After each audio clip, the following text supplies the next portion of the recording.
Bonjour, une vidéo sur la réduction générale de cotisation patronale.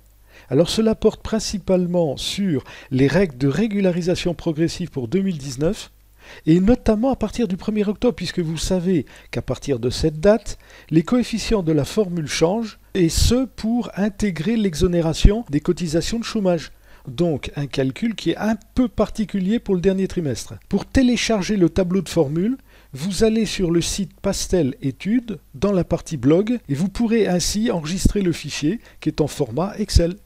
Alors les thèmes abordés dans la vidéo, une reprise rapide des principes d'exonération, les modes de calcul de régularisation, très rapide, le calcul de la régularisation du dernier trimestre de l'année 2019, donc là je détaille, les heures supplémentaires et absences pour terminer. Alors dans un premier temps, nous allons voir les principes. Attention, pour plus de détails sur les conditions d'application de cette réduction, voir le site URSSAF. Donc je n'ai pas la prétention de faire un cours complet. Mon objectif est de voir principalement les calculs. Premier point, la formule générale de réduction de cotisation.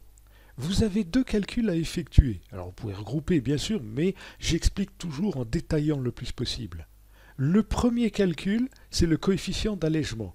Vous partez d'un taux d'exonération divisé par 0,6 multiplié par double parenthèse 1,6 fois le SMIC horaire multiplié par l'horaire divisé par le salaire brut. Fermez la parenthèse moins 1, fermez votre parenthèse. À partir de ceci, vous calculez l'allègement patronal, c'est-à-dire le salaire brut multiplié par le coefficient que vous venez de trouver, mais arrondi à 4 décimales. Et cela vous donne une réduction patronale. Les taux, oui, mais quels taux utiliser? Alors il faut savoir que ce sont des taux d'exonération de cotisation patronale uniquement. Nous verrons dans les diapositives suivantes quels sont les taux à utiliser en fonction de l'entreprise et en fonction de la période. Les coefficients d'allègement de la période de janvier à septembre 2019 se calculent ainsi. L'assurance maladie 7%, assurance vieillesse 1,9%, 8,55% pour la deuxième cotisation, les allocations familiales toujours prises pour 3,45%, la cotisation d'accident du travail est prise pour un taux de 0,78%, FNAL 0,10% inférieur à 20 salariés, supérieur ou égal à 20 salariés 0,50%.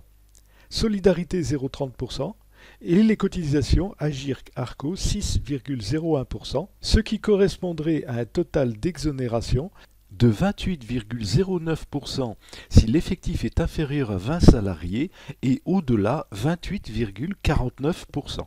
Et donc les coefficients du 1er janvier au 30 septembre se présenterait ainsi. 0,2809 pour un effectif inférieur à 20 salariés et au-delà 0,2849.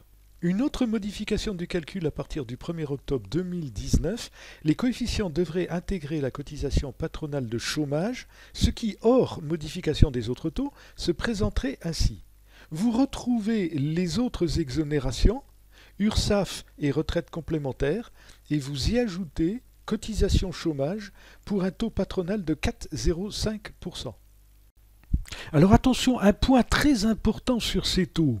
Si vous avez des taux qui sont inférieurs, par exemple, cotisation Agirc-Arco, c'est la retraite complémentaire, au lieu de 6,01, vous avez 5,77. Vous avez des régimes spéciaux.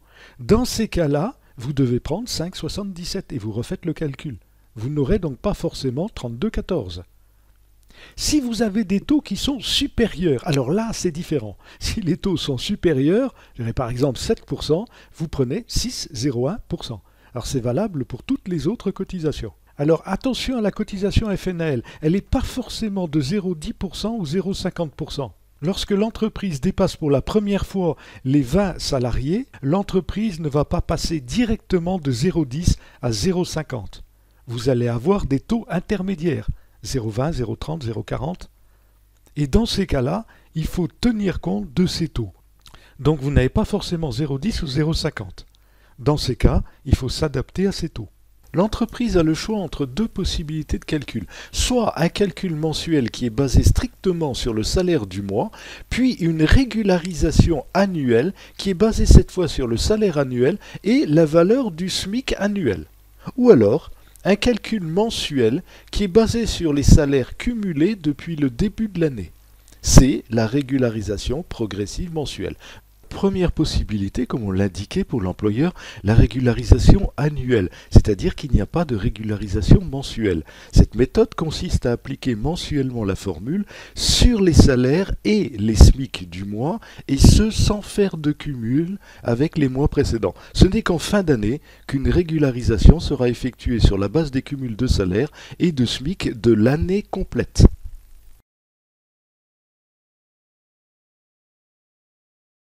La régularisation mensuelle progressive. Les calculs précédents valent pour le premier mois de l'année, c'est-à-dire le mois de janvier. Les mois suivants, il faut travailler en deux temps. Le premier temps, vous calculez la formule d'allègement en tenant compte des salaires bruts et des SMIC cumulés depuis janvier. L'allègement qui sera ainsi calculé sera un allègement cumulé et non pas l'allègement du mois. Deuxième étape, pour calculer l'allègement du mois, et c'est ce qui nous intéresse, il faut déduire de cet allègement cumulé les allègements déduits les mois précédents. C'est-à-dire, pour calculer l'allègement du mois de mars, vous allez prendre le montant de l'allègement cumulé de janvier jusqu'à mars et vous déduisez le montant de l'allègement cumulé de janvier et de février. Janvier jusqu'à mars moins janvier et février nous donne bien le mois de mars. Nous allons traiter l'exemple suivant. Un salaire de base et le salaire brut du mois de janvier 1800. Une prime en février 200, ce qui porte donc le salaire brut à 2000. 35 heures par semaine, 15 salariés, calcul à effectuer, le coefficient d'allègement, puis l'allègement patronal. Alors la première partie de la formule, 0,2809 divisé par 0,6, en fonction de l'effectif. Cela vous donne ce coefficient. Deuxième partie, 1,6 fois le SMIC. 10,03 de l'heure, fois 35 heures, fois 52 semaines, divisé par 12 mois. Divisé par le salaire. Le salaire est de 1800. Je ferme les parenthèses, moins 1. J'obtiens 0, 35, 21, etc. Je multiplie ces deux coefficients. J'obtiens 0,16, 48, 848 que j'arrondis à 4 décimales, 0,16, 49. La réduction sera égale au montant du salaire multiplié par le coefficient que je viens de trouver, 0,16, 49. Cela me fait une réduction patronale sur les déclarations de 296,82. Je précise bien qu'il ne s'agit que d'une réduction patronale et non pas salariale. À présent, le calcul de l'allègement en février, sachant que pour ce mois de février, vous avez un salaire différent qui sera de 2000 € alors qu'il n'était que de 1800 € en janvier. Cela va donc se présenter ainsi. Le SMIC recalculé sur 2 mois. Vous voyez, vous vous attaquez au cumul cette fois. Janvier plus février. 10,03 multiplié par 35 heures, multiplié par 52 semaines, divisé par 12 mois, cela correspond au SMIC mensuel, et ce, multiplié par 2 mois. Janvier plus février. Cela vous fait un SMIC cumulé de 3042,43. Salaire brut cumulé à présent, 1800, janvier, plus 2000, février, 3800. Et ensuite, vous appliquez la formule sur les cumuls. Donc, égal 0,2809 divisé par 0,6 multiplié par 2 parenthèses, 1,6 fois le SMIC cumulé, 3042,43, divisé par 3800, le salaire brut cumulé. Fermez la parenthèse, moins 1, fermez la parenthèse, 0,13, 15, 61, 73. Que vous allez arrondir. Donc l'allègement, 3800, attention, l'allègement cumulé. 3800 multiplié par 0,13, 16, 500,08 €. Et l'allègement de février est égal au cumulé 500,08 moins l'allègement du mois précédent, 296,82, égale 203,26 €. Nous allons voir à présent la partie qui nous intéresse particulièrement en cette fin 2019, le calcul de la réduction sur le dernier trimestre, c'est-à-dire à partir du mois d'octobre. À partir du mois d'octobre, du 1er octobre, le coefficient de la formule intègre l'exonération de la cotisation patronale de chômage, 4,05%, c'est-à-dire en numérique dans la formule 0,0405. Alors pour moins de 20 salariés, le coefficient passe de 0,2809 à 0,3214. Et à partir de 20, de 0,2849 à 0,3254. Alors ça paraît simple, il suffit de travailler sur ces nouveaux coefficients. Ce n'est pas le cas. Pour calculer la régularisation mensuelle progressive de ce dernier trimestre, il ne faut pas prendre en compte les coefficients de 0,3214 et 0,3254, mais calculer séparément deux calculs différents. Un premier calcul sur 0,2809 ou 0,2849, puis ensuite un autre calcul, le complément de 0,0405, et ensuite ajouter les deux. Voici la formule générale de calcul du quatrième trimestre. Attention, il s'agit d'une formule de cumul. Vous travaillez toujours sur ces formules de calcul sur les cumuls et non pas les montants du mois. N'oublions pas que nous sommes sur la régularisation progressive mensuelle. Donc, premier calcul, 0,2809 ou 0,2849 divisé par 0,6, multiplié par, deuxième partie de la formule, 1,6 fois le SMIC cumulé depuis janvier, divisé par le salaire, les salaires cumulés depuis janvier. Fermez la parenthèse moins 1. Ceci multiplié par les salaires bruts cumulés depuis janvier. Vous ajoutez à ceci le complément 0,0405 divisé par 0,6 multiplié par 1,6 fois le SMIC cumulé depuis janvier divisé par le salaire cumulé depuis janvier toujours, moins 1. Donc exactement cette même partie de formule que précédemment. Par contre, vous multipliez ceci par les salaires bruts cumulés depuis le mois d'octobre.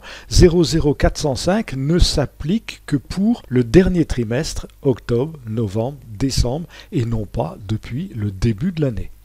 Je rappelle à nouveau, la réduction calculée de la diapo précédente, c'est une réduction cumulée. Et pour calculer la réduction du mois, c'est ce qui nous intéresse, il faut procéder ainsi. La réduction du mois en cours est égale à la réduction cumulée, donc diapo précédente, et ce jusqu'au mois en cours, moins la réduction cumulée du mois précédent.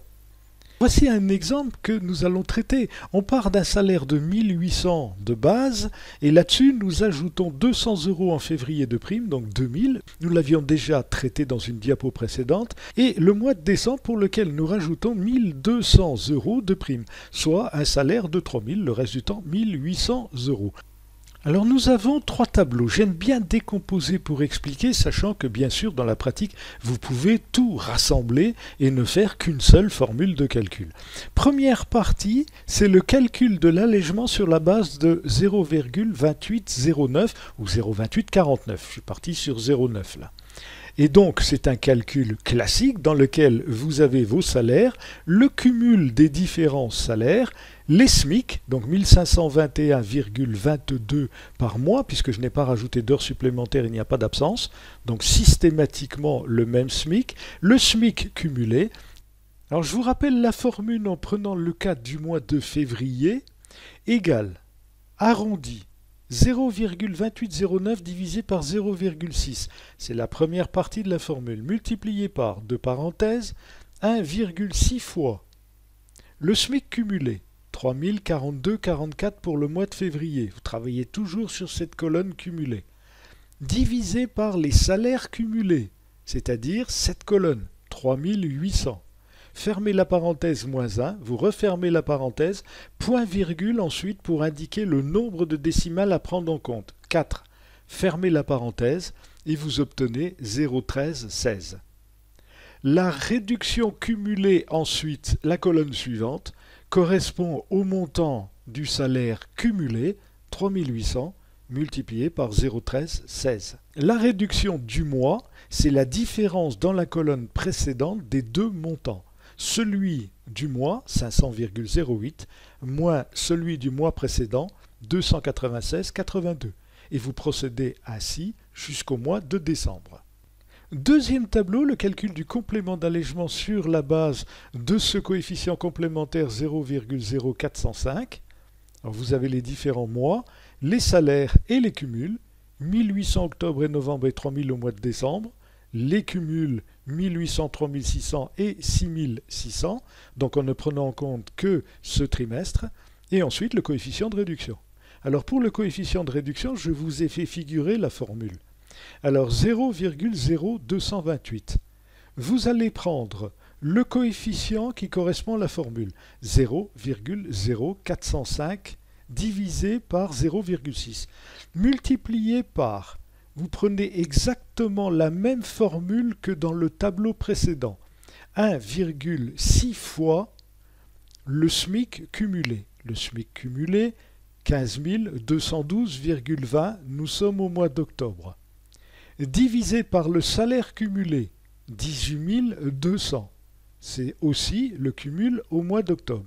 Fermez la parenthèse, moins 1. Et puis l'arrondi à 4 décimales, je n'ai pas fait figurer la fonction arrondi. Il suffit de la rajouter, arrondi devant, et ensuite, après cette formule, point virgule 4 pour indiquer qu'il s'agit de 4 décimales.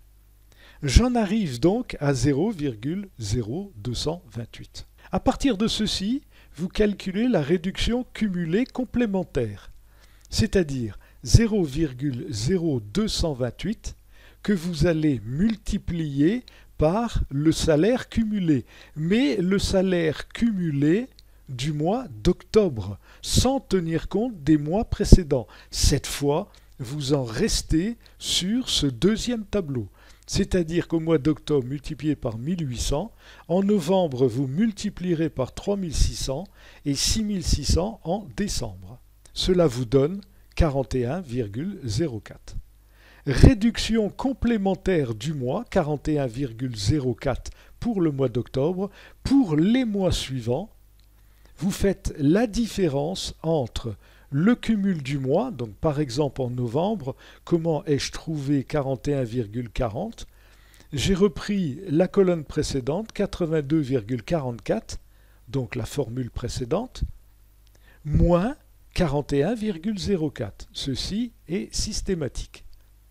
Et vous poursuivez ainsi pour le mois de décembre. Voici donc le deuxième tableau qui correspond au complément de réduction. Troisième tableau cette fois, la réduction du mois. Réduction du mois, c'est-à-dire que vous prenez la réduction du mois du premier tableau, la réduction complémentaire du deuxième tableau. Alors cela correspondra par exemple pour le mois d'octobre, vous allez avoir un montant de 295,70, c'était la réduction du premier tableau. Vous y ajoutez le complément 41,04 et cela vous donne donc un montant pour le mois 336,74 €. Pour les mois suivants, c'est-à-dire les mois de novembre et décembre, il suffit de poursuivre ainsi. Vous faites les deux calculs et vous additionnez pour obtenir la réduction du mois. Il faut noter que c'est un problème arithmétique. Il y a plusieurs manières de l'expliquer. Ça, c'est ma méthode, je dirais. D'un côté, je fais figurer les calculs sans prendre en compte le complément et un deuxième tableau dans lequel je prends le complément qui correspond au pôle emploi, c'est-à-dire à la cotisation de 4,05%, et je termine en additionnant les deux éléments, c'est-à-dire l'allègement de base plus le complément. Alors il faut savoir aussi que ceci correspond à l'année 2019 pour laquelle il y avait deux taux. À partir de 2020, ensuite, vous partez sur des taux qui sont valables pour toute l'année, du moins je le suppose. Ça c'est un autre problème. C'est toujours possible qu'à un moment donné, on change les coefficients en cours d'année. Enfin, a priori, normalement, ce n'est pas le cas. Nous avons les réductions du mois, quelle que soit la méthode, mais ce n'est encore pas terminé, dans le sens où ces réductions vont s'imputer sur des déclarations. Les déclarations étant celles de l'URSSAF et celles de retraite complémentaire, car nous avons deux exonérations, comme nous avons pu le constater en reprenant le tableau qui récapitule toutes les exonérations cotisation par cotisation. Donc, il va falloir à présent faire un calcul d'imputation sur chacune de ces déclarations, et ce pour chaque réduction du mois. Alors nous allons travailler en proratisant tout simplement ces montants. C'est-à-dire qu'il va falloir proratiser, par exemple pour le mois de janvier sur ce tableau, 296,82, dont une partie va se déduire de la déclaration URSSAF et l'autre va se déduire de la déclaration de cotisation de retraite complémentaire Agirc-Arrco. Pour cette imputation, j'ai créé deux colonnes supplémentaires, déclaration retraite et déclaration URSSAF. Déclaration retraite, je rappelle, il s'agit de 6,01% de cotisation patronale. Et ensuite, il suffit de faire le prorata. Alors, je vous ai donc indiqué les différentes formules. Par exemple, 296,82 répartis à hauteur de 63,51 déclaration retraite et 233,31. Comment ai-je calculé 63,51. J'ai donc pris 296,82, c'était la réduction totale du mois, que j'ai multiplié par le taux de retraite complémentaire 6,01. Alors j'ai pas mis les pourcentages. Divisé par la totalité qui a été utilisée dans le cadre de la formule, 28,09%. Cela me donne 63,51. La déclaration URSSAF, j'ai tout simplement procédé par différence, c'est-à-dire 296,82 moins 63,51 qui sont imputés à la déclaration retraite et j'obtiens donc 233,31 imputés en déclaration URSSAF. Et je procède ainsi, attention, à partir du mois d'octobre, vous imputez toujours 6,01 de la même manière, mais vous ne divisez plus par 28,09, mais vous divisez par 32,14, ce qui correspond à 28,09 plus 4,05 de cotisation chômage. Pour vérifier vos différents calculs, sachez que sur le site URSSAF, vous avez un simulateur. Vous voyez donc l'adresse déclaration.ursaf.fr/calcul. Vous pouvez demander aussi bien par Google simulateur réduction générale de cotisation et vous allez retrouver ce site. Il suffira donc d'indiquer les différents salaires mensuels, puis ensuite il fera les calculs. Pour vérifier vos calculs d'imputation, il suffit tout simplement de se placer sur la loupe. Et vous avez le détail. La retraite complémentaire, 63,51 € et l'URSSAF, 233,31 €, et ainsi de suite sur les différents montants de réduction.